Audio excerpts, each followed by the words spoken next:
Hi guys, welcome to Positive Politics. Today, we're going to talk about why you should talk about politics and how you should talk about politics. Every time I hear the word politics, it feels so hard, so difficult, so heavy. And I got to thinking why. The root cause for me was thinking of this quote that said, never talk about politics, race, religion. So why should you talk about politics? On the other hand, I was able to look for a quote from this famous guy who said, if you're not talking about politics, there's nothing else to talk about.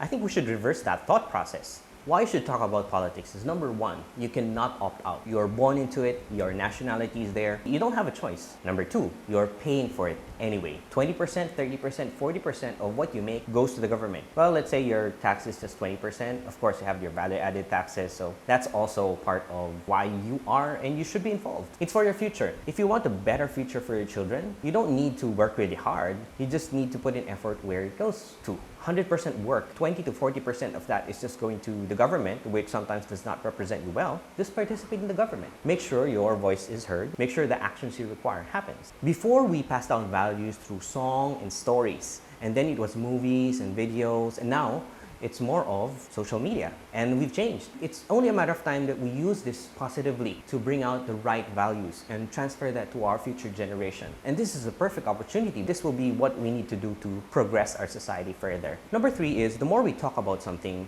the more it becomes correct. The more that there is a variety of opinion and there's a healthy discussion. It's not a one-sided thing. Every time there's a one-side argument, you are being misled. In reality, there are more options than you think. And this is a common sales strategy that they give you an option of A and B. In real life, you have a lot of options. Fourth, and very important, is when your voice is heard, there is success. Here are some outcomes recently that prove that when you say you're concerned, things happen. There's success. You don't need a rally now. Today, for your voice to be heard, you just need to participate online. Actually, I'll give you a chance to participate with this video for future current event stuff that I'll be doing. Number five, the more we talk about it, people remember the things that were wrong that were done. I went to the hospital.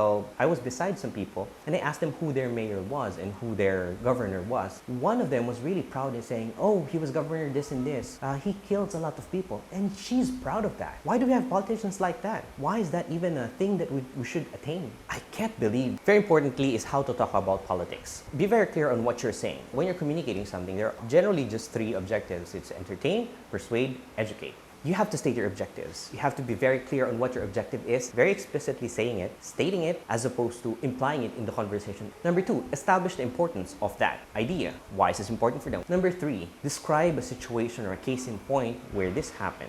Number two, avoid trolls. You have to be able to identify trolls. How do you identify a troll account? No history, works at multiple jobs, super defensive, super offensive, divides the parties into two discussions. It copy-pastes information from here or there without verifying the source. Of course, there are people that have a troll-like behavior. Deal with troll-like behavior with a proper response. Most of these troll-like behaviors are your friends, your people you know, and instead of fighting them, make sure they're better. Educate them, make sure that they are informed of what happened. You understand what they're trying to say and why they're trying to say and why they're sticking to that. What are the signs that there is a troll-like behavior? Number one, there's no accountability for action. No accountability for action. It says, okay, this group, that group. Number two, escapes on the topic on hand, attacks you personally, gives some false information, or tries to blitz or barrage you with information that's not relevant to the discussion. Does not go into detail. There are details that are very important. Threatens to take legal action. As long as everything you do is legal, then you should be in the clear. And of course, you have to understand what's toxic to trolls. And here is some list of ideas from Smarter Everyday. I'll link in the video down below. He mentions what behaviors are toxic to trolls. Yeah, just go to the video.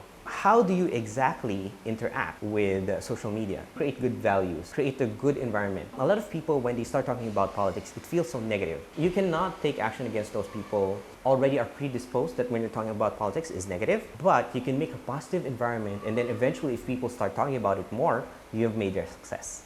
Get accountability. Make sure who should have taken action is very clearly stated. Number two, if you're not an expert, clearly stating that you are not the expert here, it helps you divide opinion from fact, especially when you're talking about health. People will understand that you're not in a teaching capability, you have not taken action in that capability, or you have no experience on that capability. Number three is do not be repulsive, be inclusive. The more you draw people in, the more power you have when discussing. Number four, get as much facts as possible. So it's important to do your internet research, doing where the source is, what types of articles this publication regularly produces, who are the editors, who is the author, when was this published. You have to check if they're reliable, know the source is very important before you spread something. Number 5, people have a wrong conception about pride. People want to win conversations for some reason.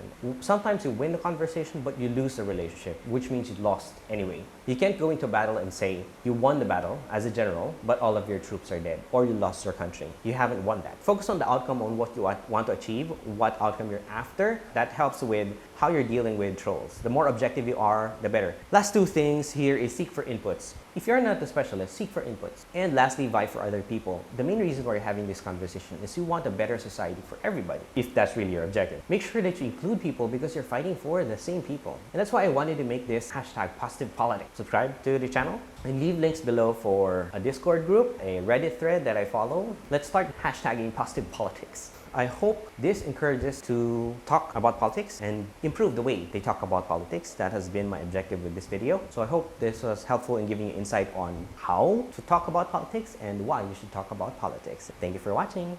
Indeed, but you must always remember that the only thing necessary for evil to triumph is for good men to do nothing. I understand.